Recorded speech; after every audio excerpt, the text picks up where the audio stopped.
What a lovely child. She looks just like me, and my wife is pregnant with our second one. What? Why are you here? Bringing his mistress and kid to my hospital and then asking, why are you here? That's just unbelievable.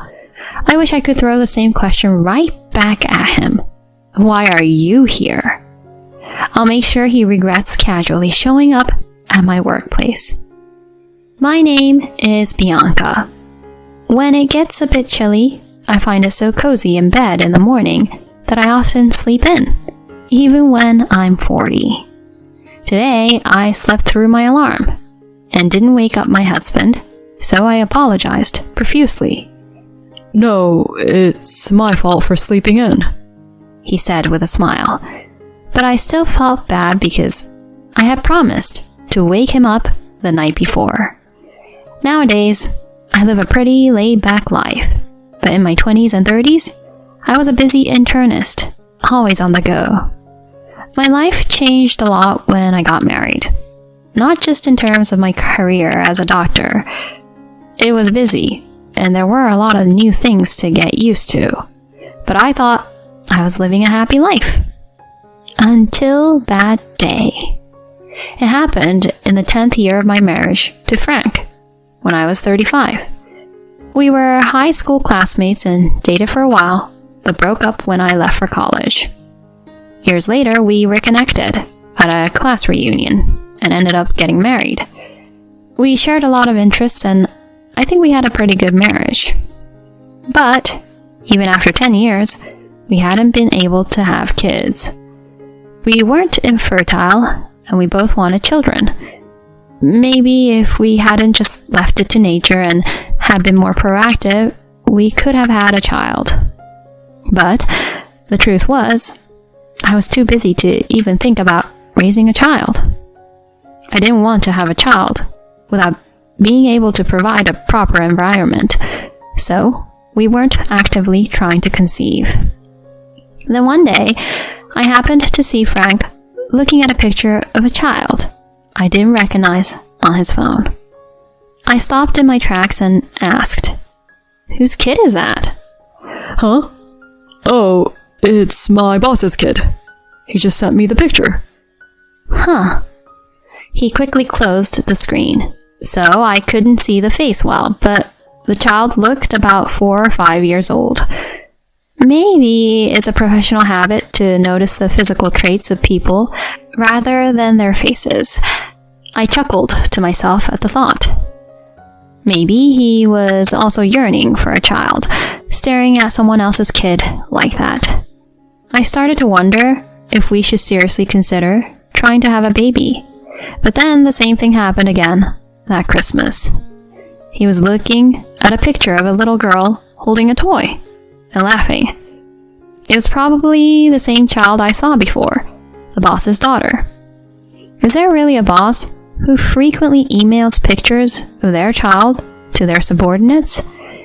Even if it was just parental pride, wouldn't it be more normal to show the photos directly at work, rather than sending individual emails? Once I started thinking like that, my suspicions about Frank grew, and I started to wonder who that child was. My first thought was that it was his child from an affair, but I saw no signs of him cheating. Of course, I couldn't be sure since I worked night shifts, and he could have been sneaking out then.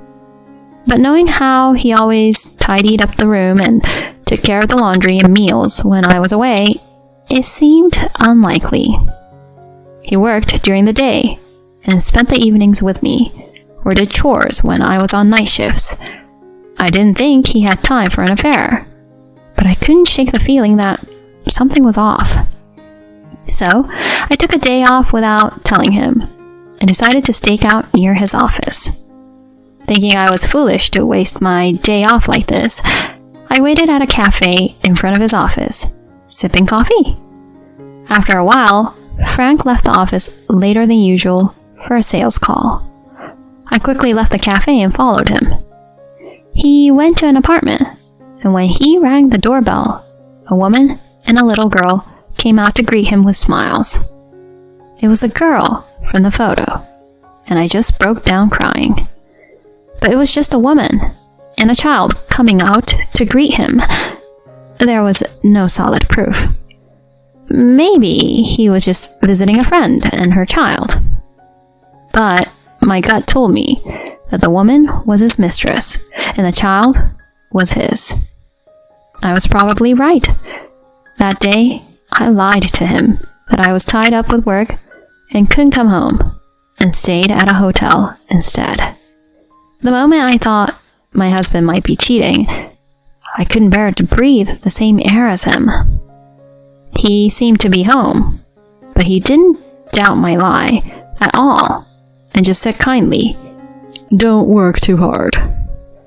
I even felt irritated by his warm words, wondering if I had been deceived by his superficial kindness all this time. I couldn't stand him anymore, seeing him as nothing but filthy, and I didn't even want to talk to him.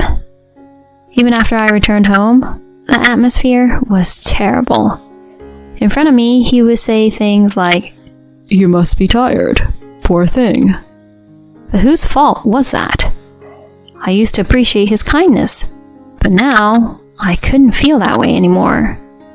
Was this what it felt like to fall out of love with someone?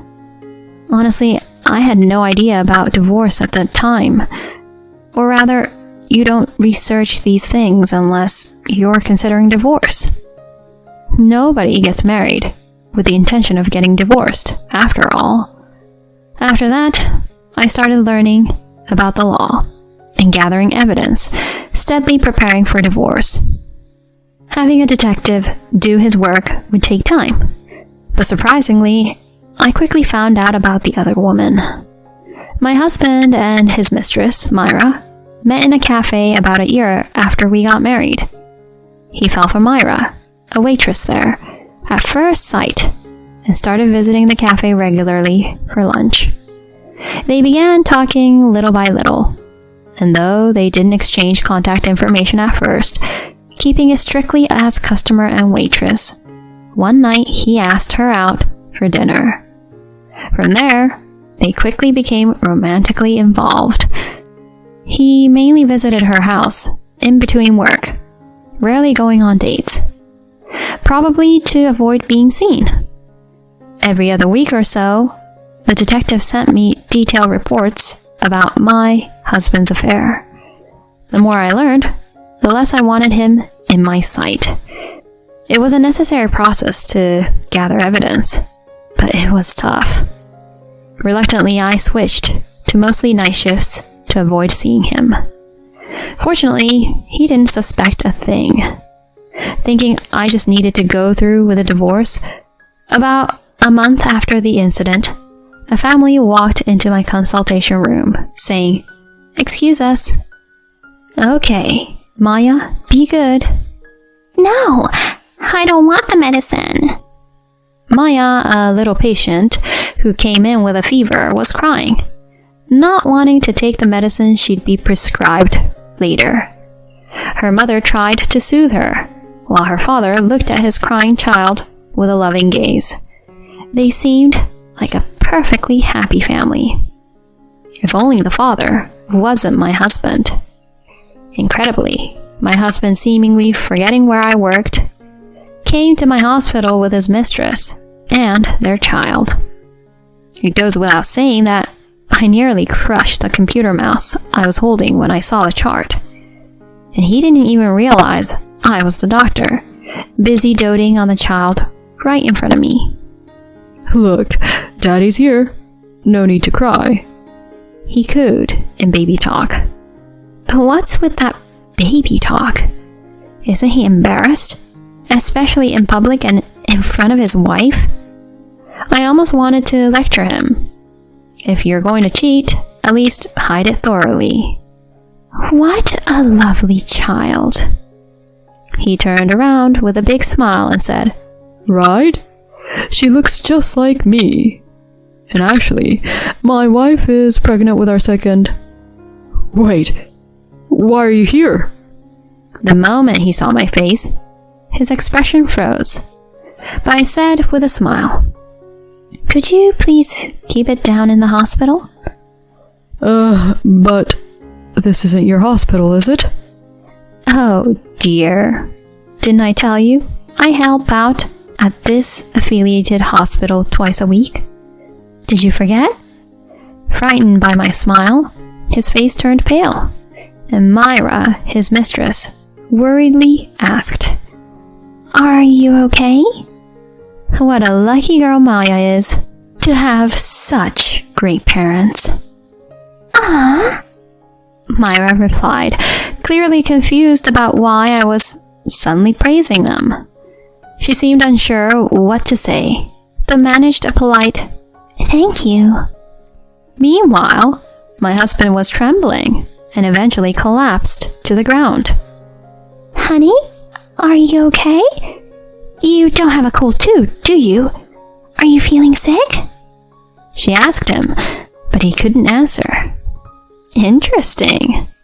Even my husband wasn't shameless enough to be called honey by his mistress in front of his wife and respond with, "Yes, dear?" "Is your husband okay?" I asked sarcastically. Then my husband, with a forced smile and a strained expression, was sweating profusely and looking off into the distance. Seeing this, Myra suggested, "Hey, if you're feeling sick, why don't you see the doctor too?" "That's a good idea. Maybe he should consider surgery to prevent having more children. That would be good not just for his health, but for his life too." "What?" She looked at me shocked, while he twitched beside her. Don't make such a face, dear. I've known about your affair for a while now." What? My husband, who had been reacting like a broken robot, suddenly seemed to come back to life. He looked at me seriously and said, "I was gathering as much evidence as possible for a divorce to be in my favor, but it seems I won't need it now." "What's the matter? Too shocked to speak?" "Oh, looking at her up close, she really does resemble you. Such a cute child," I said with a smile that masked my anger. My husband was frozen stiff. "Oh, wait. This doctor is..." Myra began, turning to my husband, who gave no response, but seemed to realize that I was his wife. "I didn't know he was married at first." She suddenly started defending herself. "Is that so? Well, my condolences, but you must have known at some point that he was married, right? Not going on dates and always meeting at home to avoid being seen? And still, you had a child with him and continued the relationship without any apology to me. Regardless of how it started, you're equally guilty." "I'm sorry," she apologized awkwardly, avoiding my gaze. My husband followed suit, hanging his head and saying, "I'm truly sorry." Maya, their daughter, looked on with a confused expression. "Do you think I want your apologies after everything? Really?" Huh? I mean, it's not like I'm so naive that I'll settle everything just because you two apologized. My colleagues here at work saw you bring your mistress and child here, so an apology isn't going to cut it," I said, sighing. He mumbled, "I really am sorry." in response. If a mere sorry was enough, we wouldn't need police or courts. Look at this nurse next to us, feeling awkward. What are you going to do about that? I wanted to say all that, but I kept silent, not wanting to involve the nurse in our drama. It must be uncomfortable for her, caught in such a situation, seeing her boss discover the affair. I've said it before, but I don't need your apologies. Show your sincerity through the alimony. What? But I have kids, and you earn more than me. We don't need to bring money into this. So just because I earn more, I should refrain from receiving alimony, an apology in monetary form? Isn't that absurd? You apologize with words, but refuse to pay? What a small-minded man. You brought this upon yourself, so pay up generously. You're so arrogant. You're just after money. I don't have to listen to such an ugly accusation. What else can you offer me right now that would satisfy me? The only way you can show your sincerity is through money. Unless, of course, you want to be my housemaid for free for the rest of your life. But then you'd have to quit your job and have no income. Sounds like a tough choice, right? I could offer you my love, maybe. That's the last thing I need right now, I snapped. I thought he was joking, but he looked genuinely disheartened. No good, huh? He mumbled, crestfallen. After fathering 2 children with another woman, he still thought his love could win me back? Utterly delusional. Hearing this, Myra snapped. What? Love? What about me? You said I was the most important. She glared at him coldly. That's a different issue. He started mumbling again, but his excuses only fueled her anger more, almost to the point of explosion. Ugh! Just when we were finally getting to the point where you could divorce your wife, you should just pay the alimony and make a clean break. I decided to have the second child because you said you were going to divorce in the future. You keep saying you'll divorce, but never follow through. You've done nothing about acknowledging the kids either. If you're going to be so indecisive, I'll make sure you acknowledge these children and get child support from you before I leave you. I'm a mother now, and I can't deal with your indecisiveness. As she ranted at my husband, he tried to calm her down, saying, Don't get so angry. But his weak attempt only added fuel to the fire. She heated up and was about to throw something at him, but the nurse and I stopped her. Anyway, after the divorce, whether you remarry your mistress or do whatever, I don't care. I'm not interested in you anymore. He looked dejected at my words. The idea of being discarded after having an affair must have been frustrating for him. More importantly, since you father children, you better act responsibility as a parent. Whether it's paying child support to Myra, marrying her, or showing some sincerity. This is not about you two. It's for the sake of Maya and the unborn child. Make sure you don't ruin their lives. Despite my anger, which he had never seen during our marriage, he seemed to understand and replied, I will take it to heart. After raising my voice in the hospital, I got scolded by the medical director, but I successfully divorced my husband. As I had declared, I received the alimony I asked for, and the property division went as I wanted. Frank did remarry Myra, and she seemed to have decided to keep a tight rein on him, thinking, I can't let this indecisive man do whatever he wants. He has to report to her if he's coming home late and is obligated to call before coming home. He hardly has any free time on weekends and is forced to spend it all on family activities. She manages all his salary. He has to bring lunch she prepares every day, and he must declare any purchases he wants to make. This is all because of her love for him, to keep him from wandering off. But it seems he's getting tired of her overbearing love. Well, it's a relationship that started with an affair, so it's natural for her to feel insecure. It's his own fault. Still, he seems to care for the children, spending weekends on kindergarten events or going to amusement parks, so my wish for the children's happiness is fulfilled. I'm relieved. It would have been bitter for me if 2 children had become unhappy because of my divorce. I'm glad it didn't end in sadness. As for me, I was assigned to a distant hospital and ended up remarrying a man I met there. Now at 39, I'm the mother of a little girl I had with him. I had thought I would never get pregnant, especially since there was no sign of it with my former husband, so it was a big surprise. I used to think I didn't want children because I was busy or couldn't conceive, but now that I have her, she's so precious to me. My world revolves around her, and she's the first thing I think of in everything I do. Maybe it was just not meant to be with my ex-husband. There must be such a thing as fate. Maybe I didn't conceive with my ex-husband because we were meant to divorce. With my current husband, I got pregnant almost immediately after marriage, and everything has been surprisingly smooth.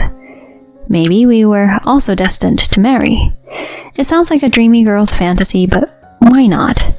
Women, no matter their age, always longed for romance.